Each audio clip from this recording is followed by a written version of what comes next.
Terms के discussion का और भाग हमारे आगे प्रोसीड करते हुए अगला जो इम्पोर्टेंट टर्म हमारे डिस्कशन में आया है वो इम्पोर्टेंट टर्म है माइक्रो क्लाइमेट। जो माइक्रो क्लाइमेट का केस है उसमें बढ़िया इम्पोर्टेंट क्वेश्चन बनता है।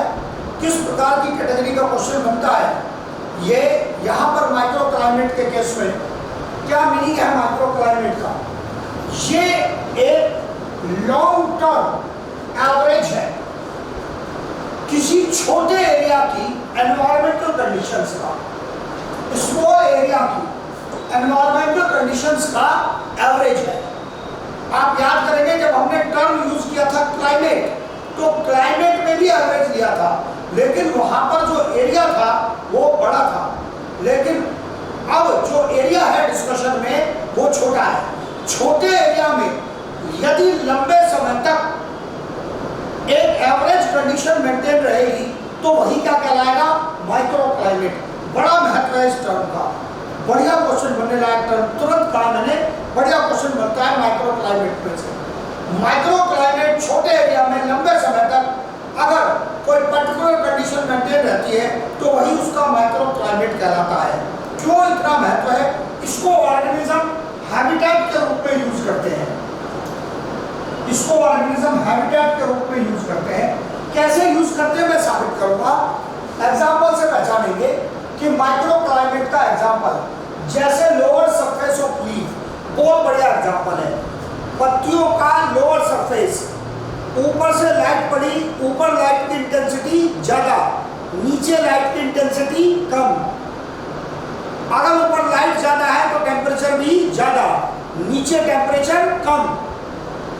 और पत्तियों में अधिकतर स्टोमेटा कहाँ होते हैं, नीचे की ओर। इस कारण से नीचे मॉइस्चर ज्यादा। इट मींस लोअर सरफेस पर लाइट इंटेंसिटी लो, टेम्परेचर लो, मॉइस्चर हाई।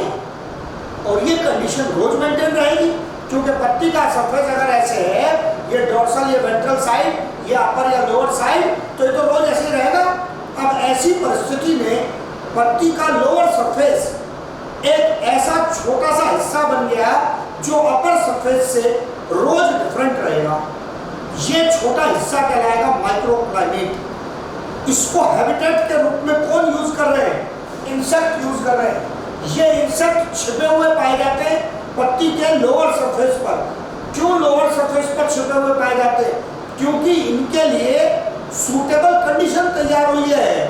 लो light intensity, low temperature, good moisture की कंडीशन तैयार हुई है छोटे एरिया में। और एग्जांपल फॉरेस्ट फ्लोर, जो किसी फॉरेस्ट की सतह है उसमें क्या होता है, पेड़ों से गिरकर पत्तियां नीचे बिछ गई, सरफेस बन गया पत्तियों का सरफेस बन गया। उस पर भी बिल्कुल यही पॉइंट अप्लाई होते हैं। पत्तियों की सरफेस के नीचे, लेयर के नीचे, अगर आप लेयर के नीचे हटाकर देखेंगे पत्तियों को फॉरेस्ट में तो उसमें भी बहुत सारे इंसेक्ट छिपे हुए पाए जाएंगे। क्यों छिपे हुए इंसेक्ट, वही तीनों पॉइंट है। अंदर लाइट इंटेंसिटी लो, टेम्परेचर लो और मॉइस्चर गुड मॉइस्चर मिलेगा। यही तीनों कारण अप्लाई होते जा रहे हैं जिसके कारण फॉरेस्ट का फ्लोर भी, पत्तियों की निचली सतह भी, ये सब एक माइक्रो क्लाइमेट तैयार कर रहे हैं जिसको ऑर्गेनिज्म रहने छिपने के लिए उपयोग कर रहा है। अगर बाहर का जनरल क्लाइमेट हार्श है, डिफिकल्ट कंडीशन क्रिएट करके देता है, तो ऑर्गेनिज्म वो जगह ढूंढता है जहां उसके लिए सामान्य क्लाइमेट की तुलना में बेहतर लिविंग कंडीशन मिल सके, और वही कौन प्रोवाइड कर रहा है, माइक्रो क्लाइमेट। तीसरा एग्जांपल देख लो, बरो इन डेजर्ट।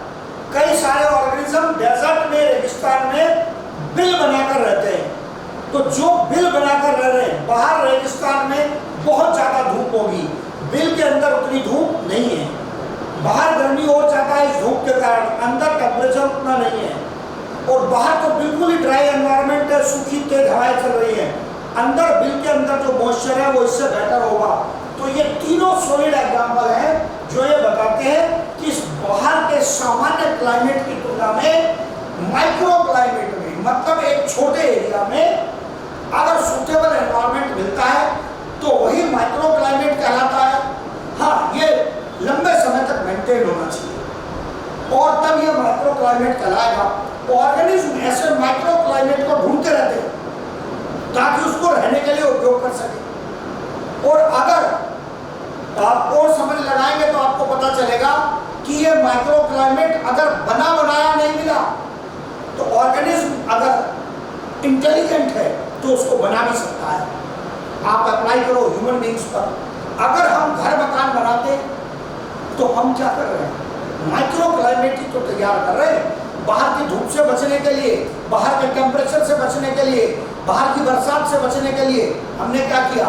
पहले झोपड़ियां बनाई, कच्चे मकान बनाए, और डेवलपमेंट हो गया ह्यूमंस का, कंक्रीट के मकान बनाए। तो ये अल्टीमेटली हम क्या करते आ रहे हैं? We are developing micro climate for our better survival. अपने बेटर सर्वाइवल के लिए माइक्रो क्लाइमेट बना रहे हैं। माइक्रो क्लाइमेट इतना इंपॉर्टेंट है कि ऑर्गेनिज्म की जिंदगी का एक बड़ा हिस्सा इस माइक्रो क्लाइमेट को ढूंढने या डेवलप करने में चला जाता है। क्या ह्यूमन बींग्स के अतिरिक्त और भी ऑर्गेनिज्म हैं जो माइक्रो क्लाइमेट तैयार करते हैं? बिल्कुल करते हैं। बर्ड्स हैं, बहुत सारी बर्ड्स नेस्ट बना रही हैं, तो ये भी क्या है? माइक्रो क्लाइमेट डेवलपमेंट है। It means if organism is capable, they try to develop microclimate or they try to find the already present microclimate in nature, पर वो ढूंढेंगे उसको क्योंकि वो उनको बेटर सर्वाइवल प्रोवाइड करेगा। ये माइक्रो क्लाइमेट की इंपॉर्टेंट इंफॉर्मेशन है, ध्यान से इसको एक बार देखना है, फिर अगले पॉइंट पर डिस्कशन में जाएंगे।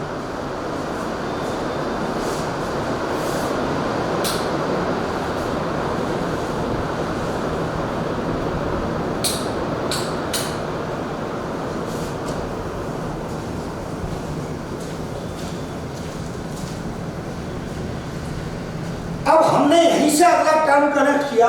हमने कहा कि हैबिटेट, एनसीईआरटी कैसे कहता है हैबिटेट के बारे में कि ये वो प्लेस है जहां ऑर्गेनिज्म रहता है। सब पहचानते हैं इसको। ऑर्गेनिज्म जहां रहता है वही क्या है? हैबिटेट है ऑर्गेनिज्म का। अब ये टर्म एक बड़े सेंस में भी उपयोग होता है।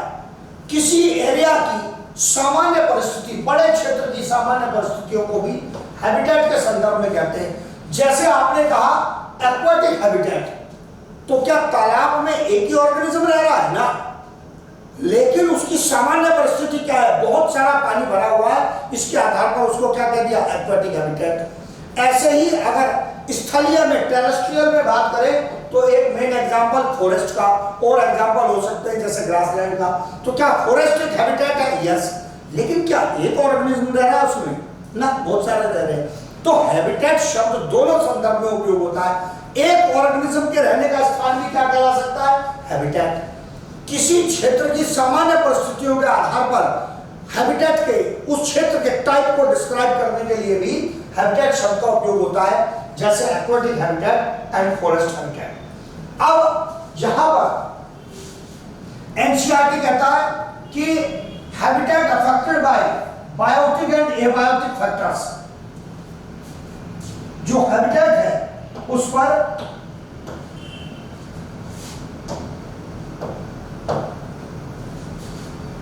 बायोटिक और एबायोटिक फैक्टर्स का प्रभाव होता है। जब एनसीईआरटी लिखता है इसको तो बिना एग्जांपल के लिखता है, खुद अप्लाई करके देखना है। बायोटिक फैक्टर का क्या मतलब है? हम अगर अपने हैबिटेट में रहते हैं तो क्या हमारे चारों तरफ कुछ प्रकार के ऑर्गेनिज्म हमें प्रभावित कर सकते हैं? यस।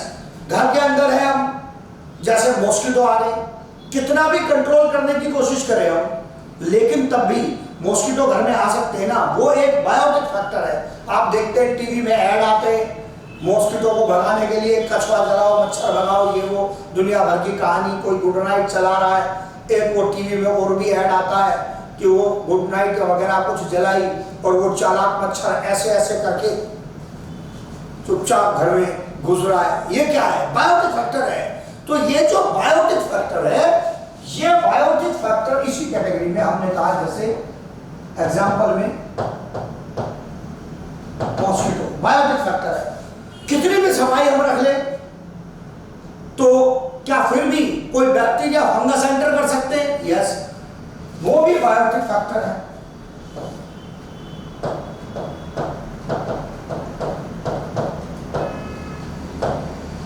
ये बैक्टीरिया फंगाई भी बायोटिक फैक्टर्स है।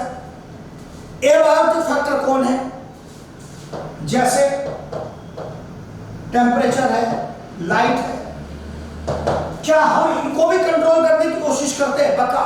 घर के अंदर हमने अगर कर्टेन लगाया, पर्दा लगाया, तो उससे हम लाइट कंट्रोल करने की कोशिश कर रहे हैं, सीमित मात्रा में लाइट आए।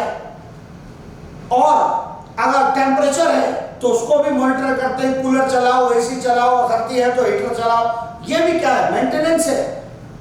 उस छोटे एरिया को मेंटेन करने की कोशिश कर रहे हैं। अब आप इसको दोबारा माइक्रो क्लाइमेट से कंपेयर करके देखो। अगर आप खुद भी मेंटेन करना चाहते हो तो आप एक छोटे एरिया का ही, एक रूम का, एक घर का तो टेम्परेचर कंट्रोल कर सकते हो। आप एसी चला के दुनिया ठंडी करना चाहो तो कैसे कर लोगे? तो इसलिए ऑर्गेनिज्म को क्या चाहिए? Micro climate. और वही माइक्रो क्लाइमेट क्या है? उसका हैबिटेट है। तो ऑर्गेनिज्म पूरे एनवायरनमेंट पर एफर्ट नहीं लगा सकता है, संभव नहीं है। इसलिए ऑर्गेनिज्म अगर सूटेबल एरिया ढूंढता है या क्रिएट करता है तो वो छोटा एरिया होता है, वही माइक्रो क्लाइमेट है और वही हैबिटेट है जिसको ऑर्गेनिज्म रहने के लिए उपयोग कर रहा है। क्लाइमेट के संदर्भ में बोला, एनवायरनमेंट के संदर्भ में बोला तो टर्म आ गया माइक्रो क्लाइमेट, और ऑर्गेनिज्म के रहने के स्थान के संदर्भ में बोला तो टर्म आ गया क्या? Habitat. They are same things. फिर उसके बाद अगला पॉइंट आ गया इकोलॉजिकल नीके। इकोलॉजिकल नीके जो नीट 2018 में इस पर सवाल पूछा गया, इकोलॉजिकल नीके का, NICHE। ये शब्द दो प्रकार से प्रोनाउंस होता है।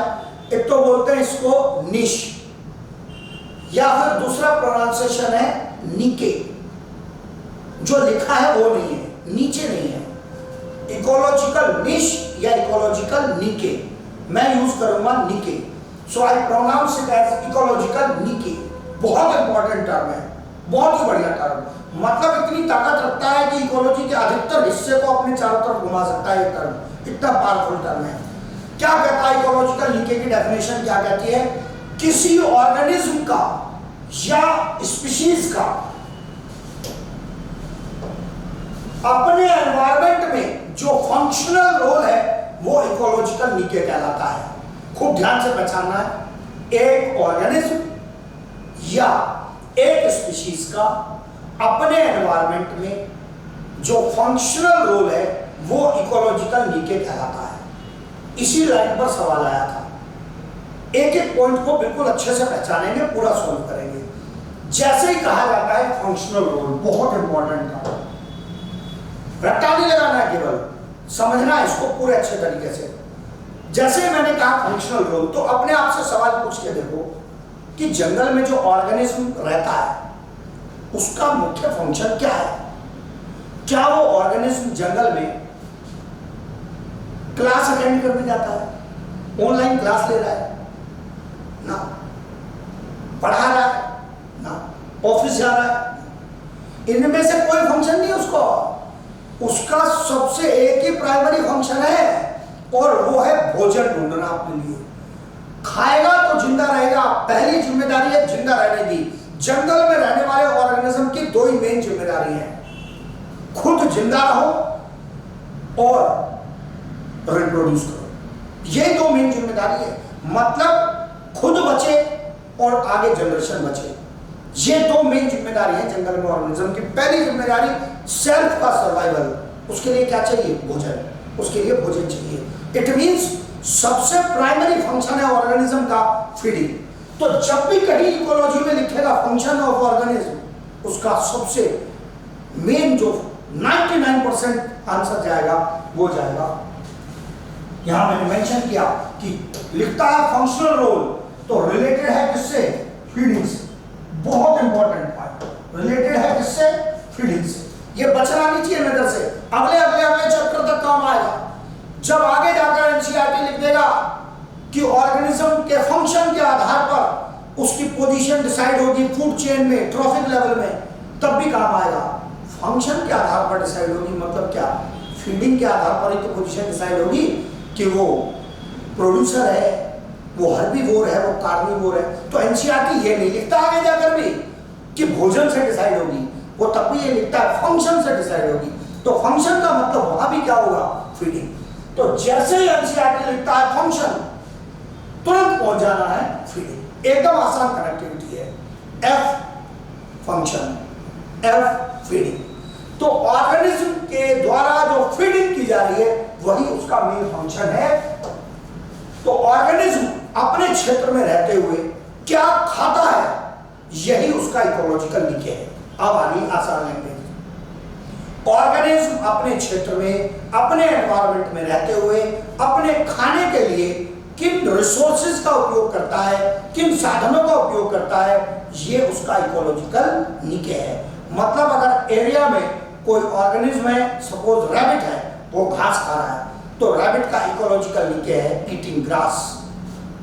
तो जो फीडिंग कर रहा है, वो जो खा रहा है, वही उसका इकोलॉजिकल निके है। फिर मैंने एक और शब्द उपयोग किया, रिसोर्स यूटिलाइजेशन। ये चालाक एग्जामिनर की पहचान है। भोजन लिखने के बजाय क्या लिख दिया, रिसोर्स यूटिलाइजेशन। घास खाई अगर रैबिट ने, तो क्या उस एनवायरमेंट के हिसाब से ग्रास एक रिसोर्स है? पक्का। उस इकोसिस्टम की, उस एरिया की, उस एनवायरमेंट की ग्रास क्या है, रिसोर्स है।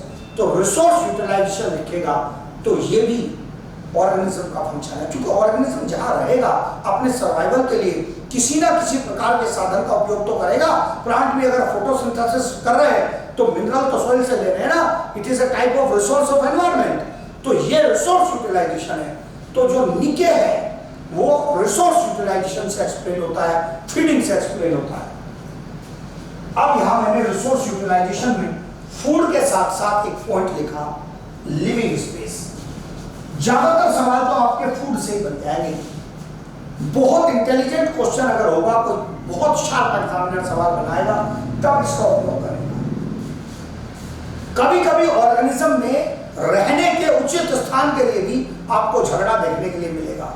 तो जंगल में अगर अलग अलग प्रकार के ऑर्गेनिज्म हैं, क्या वो भोजन के लिए आपस में लड़ते हैं, कंपीट करते हैं? यस, ये तो कॉमन झगड़ा है।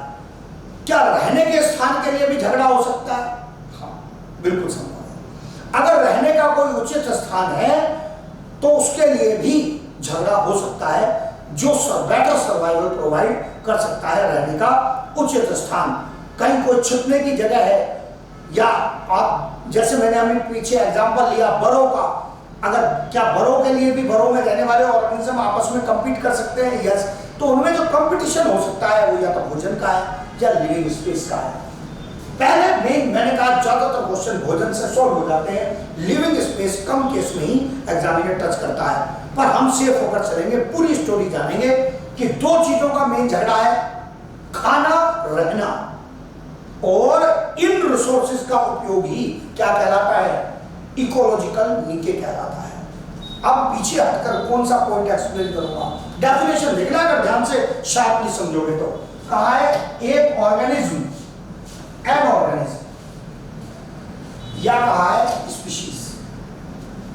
इसका मतलब ये पूछा गया है आपसे, अगर आप ध्यान से देखेंगे तो आपको ये बताया गया है कि एक ऑर्गेनिज्म का जो निके है वही उसकी पूरी स्पीशीज का है। बिल्कुल सच है।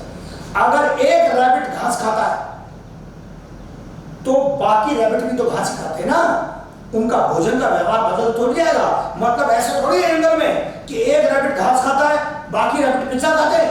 No, it means the feeding behaviour of one member represents feeding behaviour of other members.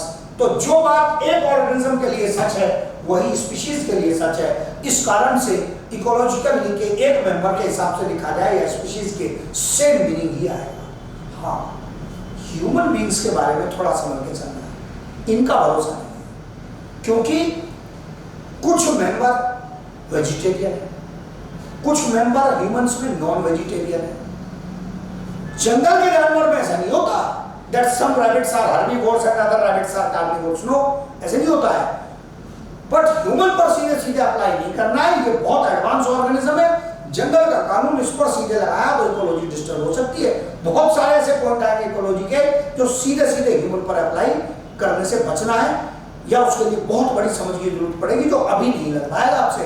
तो इसलिए पहले बेसिक पॉइंट को ही समझना है और नेचर में पाए जाने वाले ऑर्गेनिज्म के हिसाब से चलना है। मेन पॉइंट बोलता हूं, ध्यान से सुनेंगे तब अगले पॉइंट पर जाऊंगा। ऑर्गेनिज्म अपने एनवायरमेंट में रहते हुए क्या खाता है, यही उसका मेन फंक्शन है और यही उसके इकोलॉजिकल नीचे को एक्सप्लेन करता है। इसके आगे क्वेश्चन लिखेगा तो वो रहने के लिए किन रिसोर्सेज का उपयोग कर रहा है, वो भी उसके इकोलॉजिकल नीचे का भाग है। क्या एक ऑर्गेनिज्म अपनी स्पीशीज के इकोलॉजिकल नीचे को रिप्रेजेंट करता है? यस।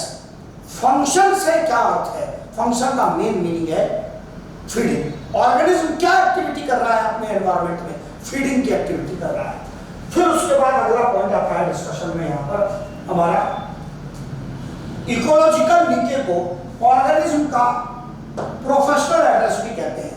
ये गेम है केवल लैंग्वेज बदलने का। जैसे मैंने अपना ही एग्जाम्पल दिया था कि अगर मेरे लिए प्रोफेशन क्या है, मैं पढ़ा रहा हूं, टीचिंग है।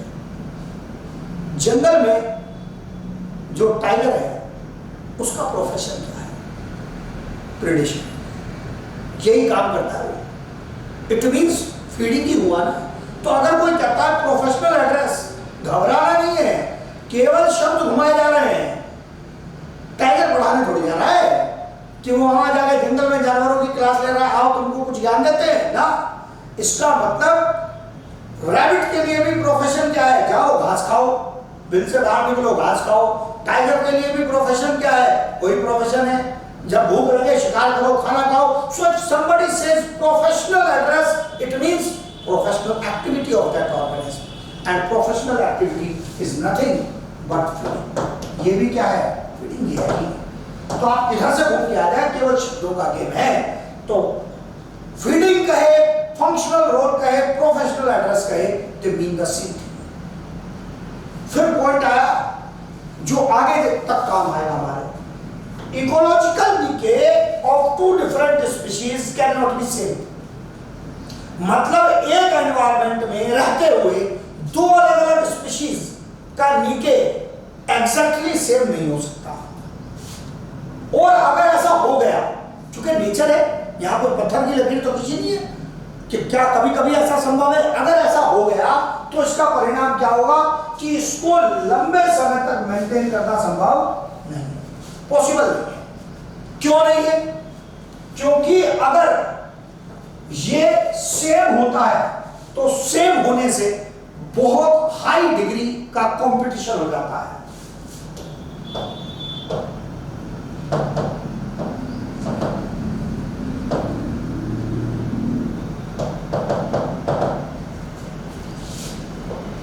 Cannot be same का explanation due to high competition। एक ही जंगल में टाइगर का भी ग्रुप है, लॉयन का भी ग्रुप है, भोजन कम है। क्या लगता है आज रह लेंगे, कल रह लेंगे, परसों रह लेंगे, लेकिन क्या मंथ आफ्टर मंथ और year after year lion tiger दोनों अलग अलग स्पीशीज एक ही जंगल में डोमिनेट कर जाएंगे? ना।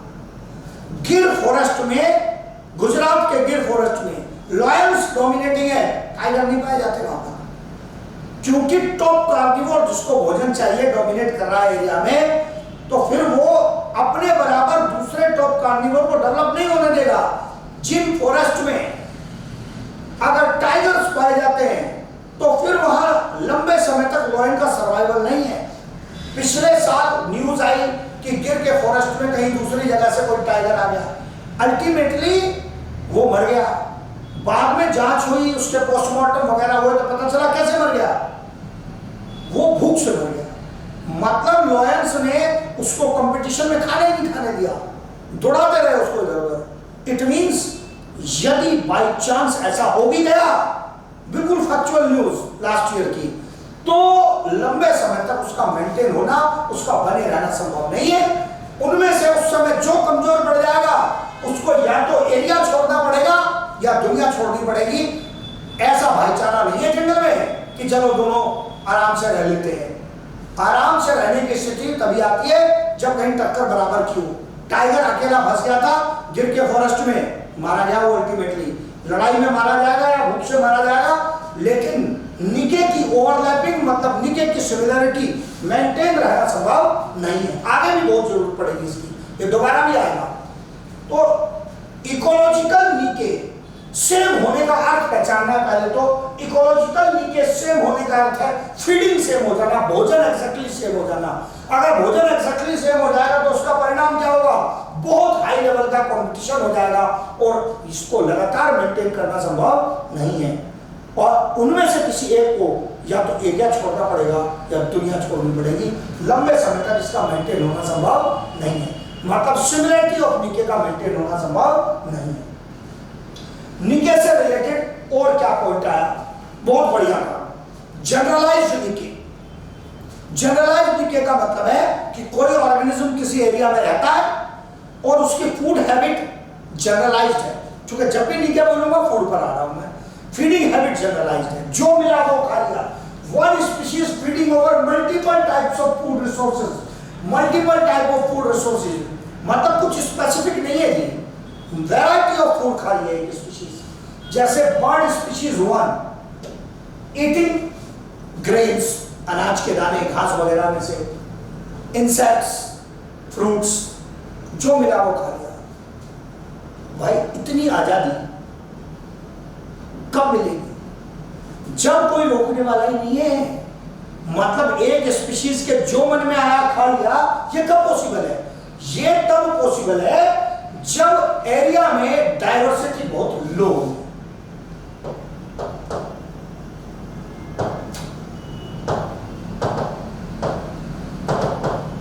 क्योंकि कोई दूसरी स्पीशीज कंपीट करने के लिए ही नहीं है, रोकने के लिए है ही नहीं।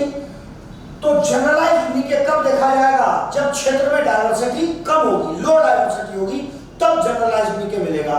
और डाइवर्सिटी लो होगी तो इसके परिणाम से लो कंपटीशन होगा, कंपटीशन कम है, कोई रोकने वाला है नहीं। तो इस कारण से ऐसी परिस्थिति में एक ऑर्गेनिज्म वैरायटी ऑफ फूड खा पा रहा है और इसी को क्या कहते हैं, जनरलाइज्ड निके। बहुत ही आराम से रह रहा ऑर्गेनिज्म। लेकिन क्या जिंदगी हमेशा ऐसे चल जाएगी ना। अगर क्षेत्र में दूसरे प्रकार की स्पीशीज आ गई धीरे धीरे तो कंपटीशन डेवलप होगा और परिणाम क्या होगा, यहां पहुंचेगा, जिसको बोलते हैं स्पेशलाइज्ड निके। स्पेशलाइज्ड निके कहने का मतलब है, जैसे बार बार बोलता हूं, निके मतलब फीडिंग, फीडिंग हैबिट स्पेशलाइज्ड हो गई। इट मींस हर प्रकार का भोजन नहीं खा पा रही है एक स्पीशीज, अंदर पेट में गड़बड़ नहीं हुई है स्पीशीज के, एनवायरमेंट में समस्या क्रिएट हो गई है, कंपटीशन आ गया है। उसकी इच्छा तो है 4 प्रकार का भोजन खा लो, लेकिन दुनिया खाने नहीं देगी, कंपटीशन आ गया, मजबूरी में उसको किसी एक प्रकार के भोजन पर सीमित होना पड़ेगा। और इसी को क्या कहते हैं, स्पेशलाइज्ड निके। टेक्निकल लैंग्वेज में क्या लिखा है, one species feeding over a particular type of food only. एक स्पीशीज केवल एक प्रकार के भोजन के ऊपर फीड करे, उसका भोजन स्पेशलाइज हो जाए, यही क्या कहलाता है, स्पेशलाइज्ड निके कहलाता है। फूड हैबिट बिकम्स रेस्ट्रिक्टेड, जो फूड हैबिट या फूड टाइप है वो सीमित हो गया है, रेस्ट्रिक्टेड हो गया है। किसके कारण, कंपटीशन के कारण। कैसे आया कंपटीशन, एग्जांपल देख लो। पहले क्षेत्र में एक ही प्रकार की स्पीशीज थी, पिछले एग्जांपल में बर्ड स्पीशीज 1, कोई रोकने वाला नहीं। लेकिन अब एग्जांपल में देखो, bird species 1, bird species 2, bird species 3, तो क्या लगता है 1 ही सब खा लेगी, 2 वाले बैठ के देखते रहेंगे, 3 वाले भी ना, ऐसे नहीं होगा। बर्ड स्पीशीज 1, 2, 3 में आपस में कंपटीशन होगा और इन्हें फूड का आपस में कुछ बंटवारा करना पड़ेगा नहीं, क्योंकि रोज झगड़ा करके भी तो काम नहीं चलेगा ना।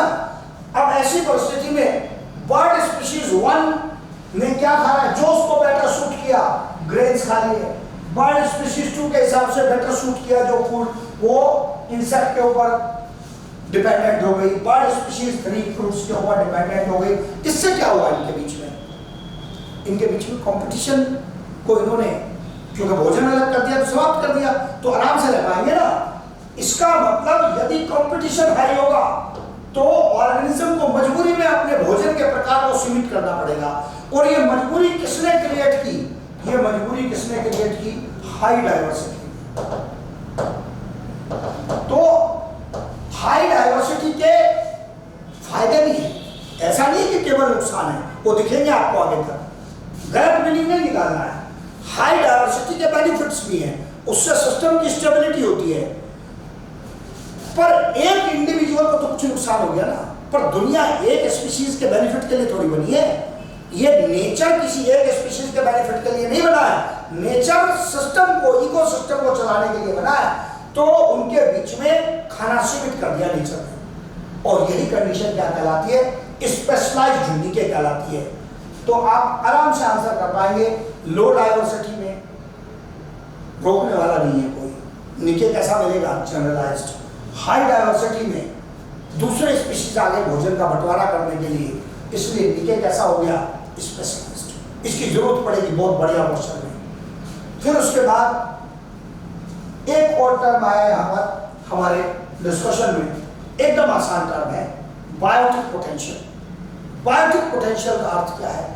किसी स्पीशीज की अपनी पॉपुलेशन बढ़ाने की जो मैक्सिमम एबिलिटी है, मैक्स लिखा है मतलब मैक्सिमम, जो मैक्सिमम एबिलिटी है अपनी पॉपुलेशन बढ़ाने की, कि कितनी स्पीड से अपनी पॉपुलेशन बढ़ा सकते हैं, यही क्या कहलाता है? उसका बायोटिक पोटेंशियल कहलाता है किसी स्पीशीज। कब बायोटिक पोटेंशियल ज्यादा होगा? जब किसी स्पीशीज में बर्थ रेट ज्यादा होगा। तो सामान्य रूप से बायोटिक पोटेंशियल बढ़ाने के लिए किसकी जरूरत पड़ती है? High birth rate.